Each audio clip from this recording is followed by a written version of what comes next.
नमस्कार, स्वागत है आपका तर्कश में। और आज तर्कश में हमारे साथ हैं दिल्ली की मुख्यमंत्री शीला दीक्षित। शीला जी, आपका बहुत बहुत स्वागत है हमारे कार्यक्रम में। मैं शुरुआत अपने इंटरव्यू की यहाँ से करना चाहूँगी कि मुझे दिल्ली में रहते हुए जितने दिन हुए उतने ही दिन आपको मुख्यमंत्री बने हुए 1997-98 में मैं दिल्ली आई थी और उसके बाद से लगातार आप मुख्यमंत्री हैं। पिछले 15 सालों में मैंने जो बदलाव के तौर पर अपनी आंखों से देखा वो ये देखा कि दिल्ली में 20 फ्लाईओवर्स बन गए, मेट्रो रेल चल गई। इसके अलावा जो हमारा एक इन्वायरमेंट था वो काफ़ी क्लीन हुआ, ग्रीन इन्वायरमेंट हुआ। हमारे गवर्नमेंट स्कूल्स बहुत अच्छा परफॉर्म करने लग गए। लेकिन इसके अलावा आपको लगता है कि कोई और चीज़ रह गई जो आपको करना बाकी है? नहीं, चौमुखी विकास हुआ, इसमें कोई शक नहीं है। और हमारा आज भी 62% बजट का जो हिस्सा है वो सोशल सेक्टर में जाता है। पेंशन्स हैं, विडोज़ हैं, विकलांग हैं, क्रॉस जेंडर है, वगैरह वगैरह। लेकिन जो सबसे बड़ी तकलीफ हमें दिल्ली में है वो सेंस ऑफ इनसिक्योरिटी है। और वो सेंस ऑफ इनसिक्योरिटी, जब मैं दिल्ली में आपकी तरह एक स्टूडेंट की तरह रहती थी तो हमें कोई फिक्र नहीं होता था कि सारे लुटेंट्स की दिल्ली में रात को 10-10, 11-11 बजे तक हम 2-3 लड़कियां अपने साइकिलिंग करा करती थी। वो कोई फ़र्क ही नहीं पड़ता था, कोई ये एहसास भी नहीं होता था कि कुछ दुर्घटना आपके साथ हो सकती है। लेकिन आज भय हो गया है। कुछ अब कारण उसके बहुत सारे हो सकते। इस सुरक्षा के भय के बारे में मैं आगे बात करूंगी, लेकिन आपने कहा कि काफ़ी सारा बजट 62% बजट 62% आप सोशल सेक्टर में खर्च करती हैं। हाल में सीएजी की एक रिपोर्ट आई है जिसने 3 मुद्दे उठाए हैं सोशल सेक्टर पे खर्च को लेकर सरकार के। और उसने कहा है कि चाहे वो लाडली योजना हो, चाहे वो हेल्थ सेक्टर में खर्च करने की बात हो, या चाहे वो कंस्ट्रक्शन वर्कर्स के हेल्थ सर्विसेज की बात हो, इन तीनों ही मुद्दों पर दिल्ली सरकार असफल रही है। नहीं, आप 5 लाख लड़कियों को लाडली योजना के अंदर ले आए हैं। 8 या 9 लाख, 8 साढ़े 8 लाख होगी लड़कियों को हम किशोरी योजना में ले आए हैं। And you know what the Kishori Yojana is? The Kishori Yojana is to provide sanitary napkins to girls free of cost. तो उनका जो हेल्थ का ख्याल है।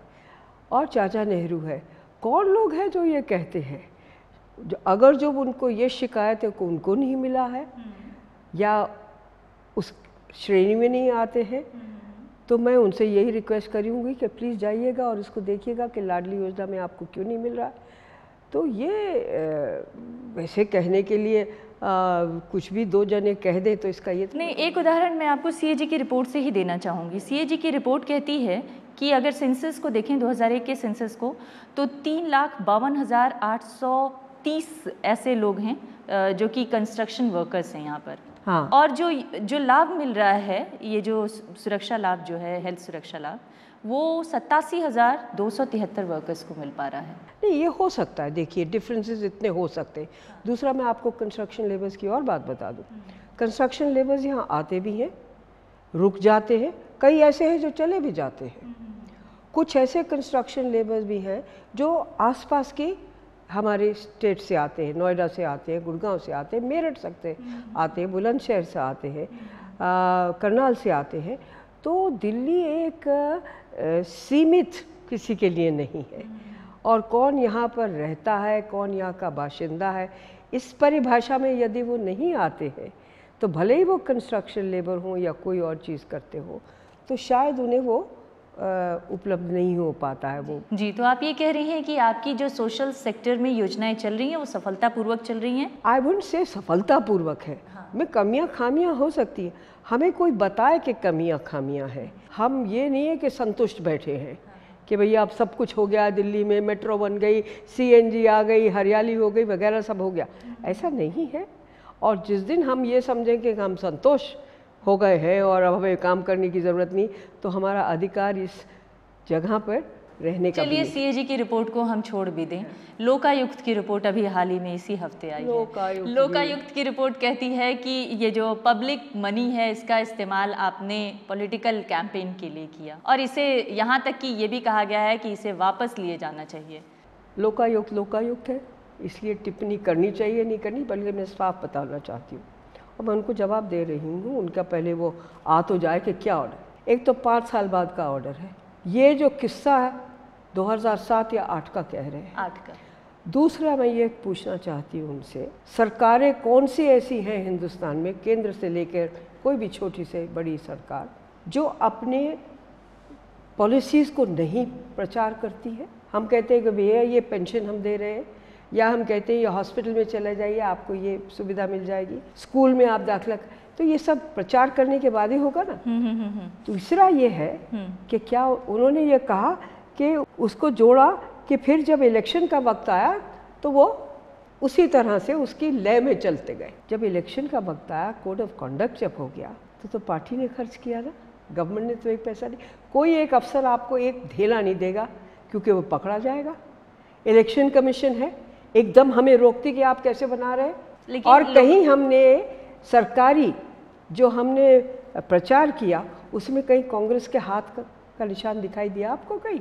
तो आप ये कह रही हैं कि वो जो प्रचार था वो सरकारी प्रचार था, उसमें पार्टी का कोई रोल नहीं था। लेकिन लोकायुक्त की रिपोर्ट सिर्फ 2008 के चुनाव की बात नहीं करती है, वो 2004-05 के चुनाव में भी 4 करोड़ रुपए पब्लिसिटी पर खर्च करने के सवाल उठा रही है। मुझे आपसे ये सवाल पूछना है कि 2013 जब हम चुनाव में जा रहे हैं तब 2004, 5 और 2008 की बात क्यों उठाई जा रही है? इतने दिन क्यों नहीं उठाई गई? नहीं, ये इसलिए उठाई जा रही है कि कहीं आप फिर से पब्लिक मनी का इस्तेमाल अपने चुनाव के लिए ना कर लें। अब चुनाव नजदीक ये आपका सोच है ना, हमारा सोच नहीं है।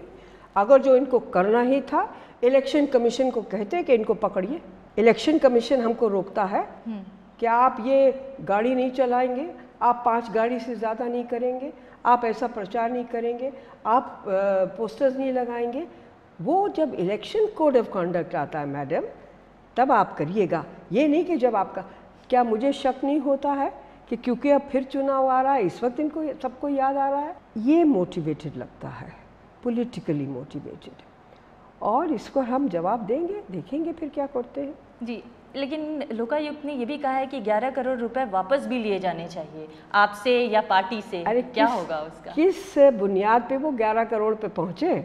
लोकायुक्त खुद अपनी वो करते हैं एडिटोरियल्स और ये अपील निकालते हैं कि अगर जो करप्शन हटाना है, कॉमन मैन को हेल्प करना है, तो मेरे पास आओ। ऐसा कोई जज नहीं करता है। तो जब जवाब देने का वक्त आएगा उनका, वो जब आ जाएगा हमारे पास, पूरी तरह से जवाब देंगे। चलिए, आपके जवाब का हमें इंतजार रहेगा। एक ब्रेक के लिए रुकेंगे, ब्रेक के बाद कुछ चर्चा को आगे बढ़ाएंगे। बने रहिएगा हमारे साथ। तो ब्रेक के बाद एक बार फिर स्वागत है आपका। हमारे साथ हैं दिल्ली की मुख्यमंत्री शीला दीक्षित। शीला जी, दिल्ली में रिकॉर्ड तोड़ गर्मी भी पड़ रही है। एक तो सवालों की गर्मी है ही, चुनाव के दिन नज़दीक आ रहे हैं, लेकिन दूसरी तरफ बिजली की किल्लत हो रही है, पानी की समस्या हो रही है, और आपकी सरकार लोगों को इससे बचाने के लिए क्या कर रही है? गर्मी है वो ईश्वर की देन है, नेचर की है। उसमें आप किसी सरकार को कह दें कि आज टेम्परेचर 47 क्यों रहा, 33 क्यों नहीं रहा, प्लीज़ कुछ लिमिटेशंस आपको भी समझनी चाहिए। जहाँ तक बिजली का सवाल है, आज दिल्ली में हमारे पास एक्स्ट्रा बिजली खरीदी भी है हमने, और हर एक को मिल रही है। हाँ, लोकल फॉल्ट ज़रूर हो गए। अगर जो मैं आपसे एक छोटी सी बात ये कह दूँ कि पिछले 3-4 वर्षों में एयर कंडीशनर्स की सेल जो है 3 टाइम्स हो गई है, और जो हमारे वो जनरेटर्स लगाए जाते थे, वो प्राइवेट जनरेटर्स, उसकी सेल तकरीबन बंद हो गई है। ये दिल्ली सरकार ने कोई सर्वे करवाया है क्या? जी हाँ। अच्छा, मैं ऐसे ही नहीं बोल रही हूँ। तो ये है कि क्यों हुआ है, लोग ज़्यादा कर रहे हैं ना इस्तेमाल, अच्छी बात है, खुशहाली है। तो अगर जो एयर कंडीशनर आप एक की जगह 10 इस्तेमाल या 5 करेंगे या 6 करेंगे तो नेचुरली वो, तो आप ये कह रही हैं कि जो इन्फ्लेटेड बिल आ रहे हैं, दरअसल वो इस वजह से आ रहे हैं कि आप ज़्यादा एयर कंडीशनर्स का इस्तेमाल कर रहे हैं, लेकिन जो झुग्गी झोपड़ियों में इन्फ्लेटेड बिल आ रहे हैं उनका क्या? नहीं, झुग्गी झोपड़ियों में नहीं आ रहे हैं। मैं आपसे बड़ी अदब से कहना चाहती हूँ, हमारे बहुत सारे ये अभियान चले कि भैया इन्फ्लेटेड बिल हो गया, किसी ने बिजली अपनी नहीं कटवाई कि मेरा इन्फ्लेटेड बिल आ गया। हाँ, सिस्टम्स बने हुए हैं, हमारे डिस्कॉम्स हैं, प्राइवेटाइजेशन है, वहाँ किसी को तकलीफ़ होती है वो जाते हैं, सुनवाई होती है, नहीं होती तो मेरे पास आते हैं, मेरे पास नहीं आते तो और मिनिस्टर के पास जाते हैं, एमएलए के पास जाते हैं, एमपी के पास जाते हैं। लेकिन ये कह देना और मुझे आप ये बताइएगा, हरियाणा ने, यूपी ने अभी हाल ही में अपनी कीमतें बढ़ाई हैं बिजली की, क्यों नहीं हुई? ये बताइए कि हिंदुस्तान में दिल्ली में सबसे कम कीमत की बिजली है सिवाय बॉम्बे के। So why?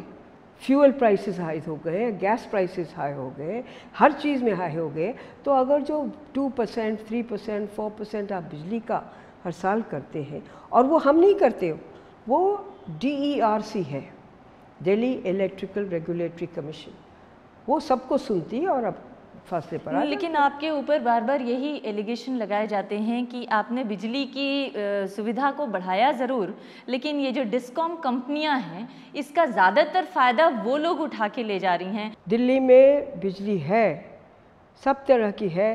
कहाँ बिजली 8-8 घंटे 9-9 घंटे लोगों को नहीं मिलती थी।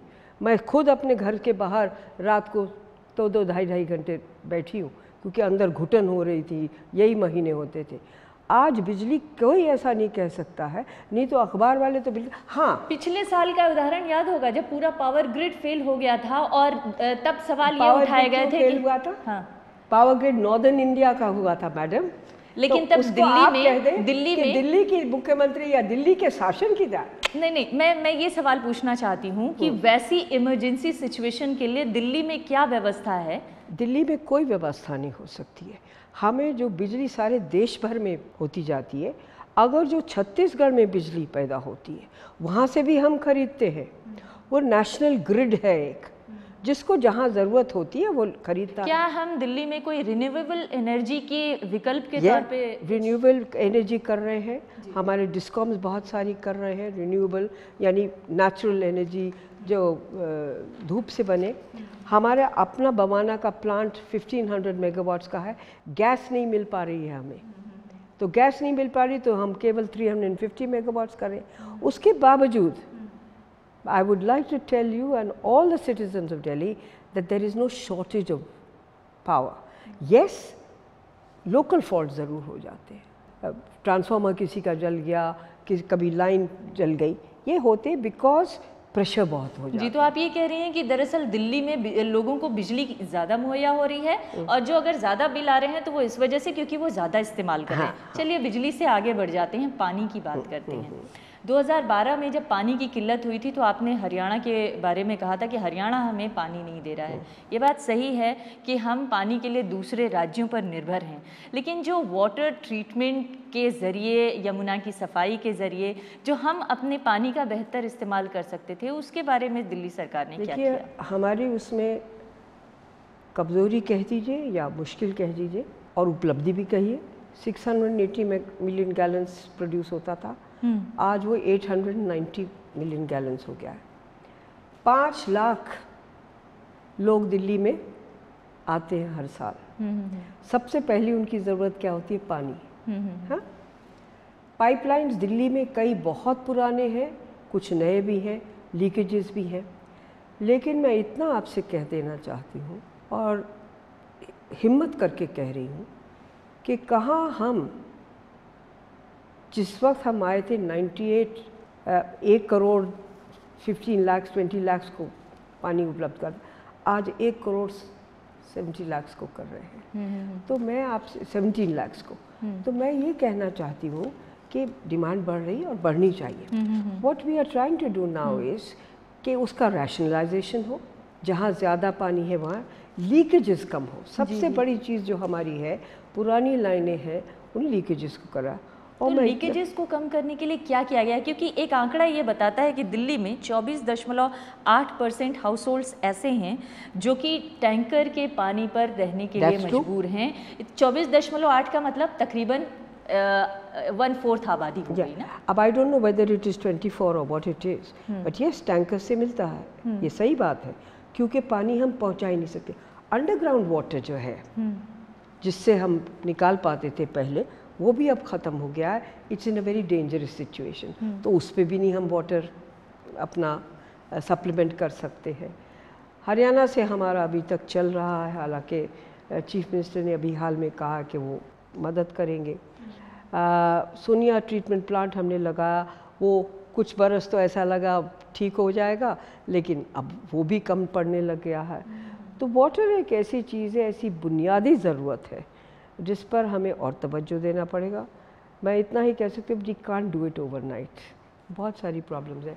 लेकिन 15 साल आपको मौका मिला है, दिल्ली ने आपको 15 साल मौका दिया, तो बहुत सारी चीज़ें दुरुस्त हुई हैं, लेकिन पानी एक ऐसी बेसिक चीज़ है, जैसा कि आपने बताया। आपने सुना नहीं? हाँ। 680 मिलियन गैलन था, आज 890 है। वो भी तो हम कहीं से लाए। लोगों से हम हाथ जोड़ के बार बार कहते हैं बिजली के खपत पानी की कम कीजिएगा, वेस्ट मत होने दीजिए। आप भी देखती हैं, मैं भी देखती हूँ कि गाड़ियाँ धोई जाती हैं और ट्रीटेड पानी से, या सड़कें धोई जाती हैं, पौधे करे जाते हैं। तो इनमें सब में हमें थोड़ा बहुत तवज्जो देना पड़ेगा और ये साझा प्रयास होगा, तब ज़रूर हम ठीक हो जाएंगे। तो मतलब ये केवल दिल्ली की मुख्यमंत्री या दिल्ली की सरकार नहीं, बल्कि आम लोगों को भी इसमें सहयोग करना पड़ेगा। लेकिन एक आंकड़ा ये बताता है कि दिल्ली की कई सारी आबादी ऐसी है जो 3.82 लीटर पानी में पर डे रहने के लिए मजबूर है, और उनको आइडियली 172 लीटर्स पानी मिलने चाहिए थे, लेकिन सिर्फ 3.5 लीटर पानी में उन्हें गुजारा करना पड़ता है। Do you know the average consumption of water in Delhi when you take the whole population is 200 plus. It's about the highest in the world. आप इसमें अंदाज लगाइए कि जो प्रोडक्शन हो रहा है उसमें से वेस्टेज कितना होगा। प्रोडक्शन है बट वेस्टेज भी है और इक्विटेबल डिस्ट्रीब्यूशन नहीं है। हमारी जिम्मेदारी है कि इक्विटेबल डिस्ट्रीब्यूशन को हम करें और उसे बनाएं जिसमें आपको भी उतना ही मिला जितना झुग्गी वाले को मिले, वगैरह वगैरह। ये चुनौती हमारे सामने सबसे बड़ी है और मुझे विश्वास है और यकीन है कि हम इसको सुधार के ही रहेंगे। यदि बिजली सुधार सकते तो पानी भी सुधार। तो अब तक जितनी देर से हमारी बातचीत हुई है, आपने सबसे बड़ी चुनौती के रूप में जल को लिया है। जी मुझे उम्मीद है कि अगली बार अगर आपको मौका मिला तो पानी की ये समस्या जरूर दुरुस्त होगी। लेकिन एक ब्रेक के लिए रुकेंगे और ब्रेक के बाद लौटेंगे तो कुछ और मुद्दों पर ये चर्चा जारी रखेंगे। तो आज हम बात कर रहे हैं तरकश में दिल्ली की मुख्यमंत्री शीला दीक्षित से। शीला जी, हमने कई सारे मुद्दों पर बातचीत की, बिजली, पानी, सोशल सेक्टर, लेकिन जब मैंने यहाँ के लोगों से पूछा, दिल्ली के लोगों से पूछा कि भाई आप शीला जी से क्या सवाल पूछना चाहते हैं, तो सबका एक ही कंसर्न था और वो था सुरक्षा को लेकर। हालांकि आप बार बार ये कहती हैं कि सुरक्षा हमारी जिम्मेदारी नहीं है, वो केंद्र सरकार की जिम्मेदारी है, बावजूद इसके लोग अपेक्षा यही करते हैं कि दिल्ली की मुख्यमंत्री हमें सुरक्षा दें। कैसे आप इंश्योर करेंगे? देखिए, उनकी अपेक्षा स्वाभाविक है। क्योंकि लोग किसी पुलिस कमिश्नर के पास या लेफ्टिनेंट गवर्नर के पास या होम मिनिस्टर के पास तो आसानी से जा नहीं सकते। अगर जो वो समझते हैं उनका अधिकार है किसी से अपनी पीड़ा को कहने का, तो वो दिल्ली की मुख्यमंत्री होती है कि दे हैव इलेक्टेड हिम और हर एज देयर दिस थिंग। विडंबना ये है और दुर्भाग्य हमारा सबका ये है कि रिस्पॉन्सिबिलिटी हम पर रखी जाती है और उसमें कोई हमारा योगदान है ही नहीं। पुलिस कमिश्नर जिसको बनना पड़ता है, होम मिनिस्ट्री लेफ्टिनेंट गवर्नर करते हैं, उनका रोज़ का जो कार्य संभालने का या चलाने का, संचालन करने का वो है। But I feel disturbed, I feel very disturbed, specially जब ये दिसंबर के बाद जो एक उबाल सा आया, न केवल दिल्ली में लेकिन पूरे हिंदुस्तान में, तो हमें बहुत कष्ट भी हुआ, दुख भी हुआ, शर्म भी आई कि दिल्ली जैसे नगर में ऐसी घटना हो जाए जहाँ लड़कियाँ जाती हैं, आती हैं, काम करती हैं, स्वाभाविक रूप से घर का काम भी सब बाहर आ जाती हैं और उनके ऊपर डबल जिम्मेदारियाँ हैं। तो मैं इस पीड़ा में बिल्कुल आप लोगों के साथ हूँ, बिल्कुल दिल्ली की जनता में। कहा भी है मैंने, बहुत दफ़ा होम मिनिस्टर से मिली, प्राइम मिनिस्टर से मिली, सब यही कहा कि भाई इसको आपको सुधारना पड़ेगा। जो पुलिस का रवैया है, एक महिला या कोई भी शरीफ आदमी डरता है किसी थाने में जाने से। क्यों? Policeman should be seen as a friend ना, नॉट एज समबडी कि अब आपको पीड़ा ही पीड़ा होगी। नहीं, लेकिन मुझे ये बता दीजिए कि दिल्ली की जनता को ये लगता है कि केंद्र में भी कांग्रेस की सरकार है और आपकी राज्य में भी कांग्रेस की सरकार है, लेकिन दोनों के बीच में कोई सिनर्जी नहीं है, ऐसा है क्या? देखिए, इसमें और गहराई में जाना पड़ेगा। सरकार बीजेपी की हो, कांग्रेस की हो, किसी की भी हो, सीपीएम की, जो भी हो, सिस्टम बदलना है, ट्रेनिंग बदलनी है, we have to change the system and we have to change the training. लेकिन मुख्यमंत्री के रूप में आप कैसे इस सिस्टम को बदल सकती हैं, क्योंकि आप उस जगह पर हैं जहां सिस्टम बदलने की पहल आप कर सकती हैं। कर रही हूँ। हाँ। मैं बहुत दफ़ा कर रही हूँ, बार बार कह रही हूँ। अब कोई भी लीडर, जब ये दिसंबर का हुआ था, कोई नहीं गया था, मैं गई। शीला जी, एक यहाँ पे मैं आपको टोकना चाहूँगी। जब ये दुर्घटना हुई थी उस वक्त में आपने ये सवाल उठाया था कि दिल्ली की पुलिस हमारे हाथ में नहीं है और उसमें बदलाव की ज़रूरत है। आपने केंद्र की सरकार के पास जाकर एक ज्ञापन या शायद चिट्ठी भी दी थी जिसमें ये मांग की थी कि लॉ एंड ऑर्डर का मसला हो या ट्रैफिक पुलिसिंग का मसला हो, ये दिल्ली सरकार के अंदर में आना चाहिए। वो मामला कहाँ तक आगे बढ़ा, उसकी वो मांग सुनी गई कि नहीं? अभी बढ़ा नहीं है, मैं सच आपको बोल रही हूँ, क्योंकि एक माइंड सेट है वहाँ पर कि भैया ये नहीं हो सकता।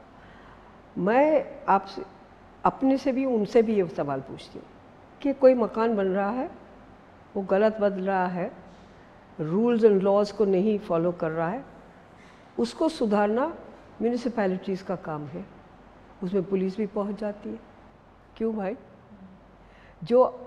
जिसका मकान है या जिसकी दुकान है या जो भी कुछ है, वो बेचारा परेशान पुलिस से भी होता है और एमसी से भी होता है। तो ये तो चीज़ें ऐसी हैं जो एक्ट में अगर जो हम बदल दें, और इस पर मैं पहल कर रही हूँ, बार बार मिल रही हूँ, कह रही हूँ कि भैया इन चीज़ों को आप सदें, सो दैट आवाम का जो नॉर्मल जीवन है वो आसान हो जाए, उसे भय ना लगे। दो बातें अब तक निकल के आई, एक तो ये कि दिल्ली में पानी की व्यवस्था को आप दुरुस्त करना चाहती हैं और दूसरा आम आवाम को सुरक्षा देने को लेकर आप बहुत ज़्यादा चिंतित और सजग हैं। लेकिन अब क्योंकि दिल्ली में चुनाव आने वाले हैं और चुनाव के मद्देनज़र तमाम राजनीतिक दल अपनी अपनी तैयारियां शुरू कर दी हैं, एक नई पार्टी भी अब आपके साथ चुनाव मैदान में उतरने के लिए तैयार है।